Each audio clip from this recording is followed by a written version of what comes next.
Good evening and welcome to the Channel Studios here in London with your international news around the world in 5. Tear gas has been fired and a curfew imposed amid angry protests after police fatally shot a black man in a traffic stop in the US city of Brooklyn's centre just north of Minneapolis.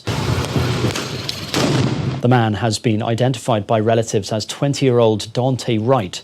Brooklyn Centre's mayor issued a curfew that lasted until 6 a.m, telling people to be safe and go home.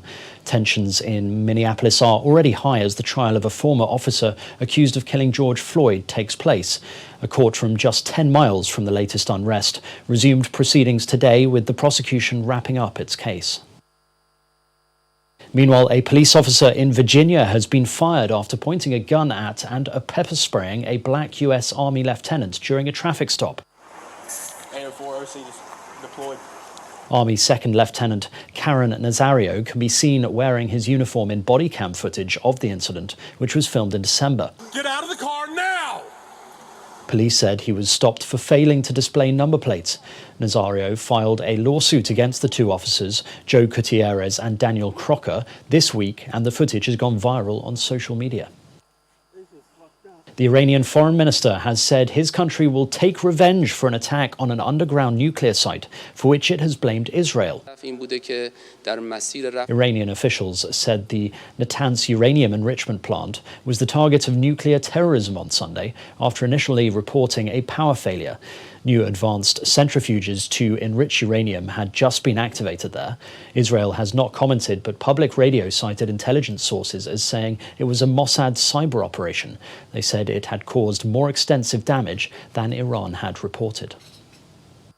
Prince William and Harry have both paid tribute to their grandfather, the Duke of Edinburgh. In a statement describing Prince Philip as an extraordinary man, William said, "My grandfather's century of life was defined by service to his country and Commonwealth, to his wife and Queen, and to our family." Meanwhile, Harry said he was authentically himself, with a seriously sharp wit, and could hold the attention of any room due to his charm. Together with them, we mourn. Both the House of Commons and the House of Lords were recalled a day early to pay tribute to the Duke of Edinburgh. Footfall across retail destinations in the UK was up by 101% by midday on Monday compared to the previous week. It's after non-essential shops and beauty salons opened in England and Wales for the first time in months as COVID rules are eased across the UK. People are also able to go to restaurants and gyms again, although social distancing procedures are still in force.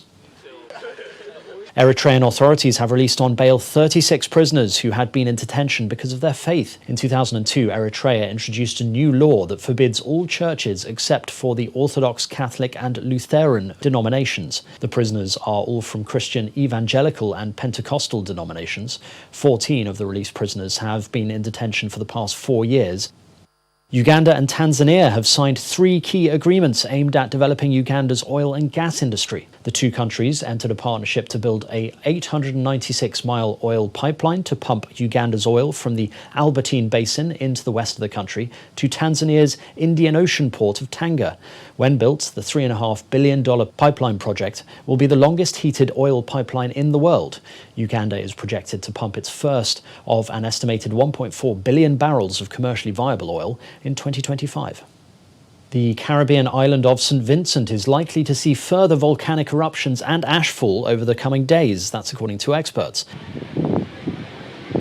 The La Soufrière volcano first erupted on Friday, blanketing the island in a layer of ash and forcing more than 16,000 people to evacuate their homes.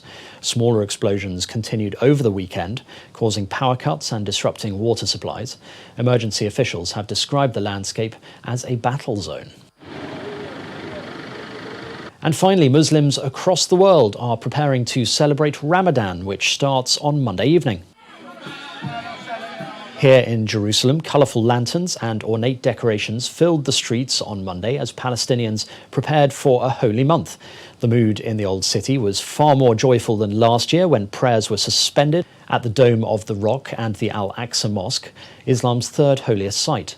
Ramadan is the 9th month of the Islamic calendar, observed by Muslims worldwide as a month of fasting, prayer, reflection and community. And that's your international news around the world in 5. Now back to the Channel Studios in Lagos.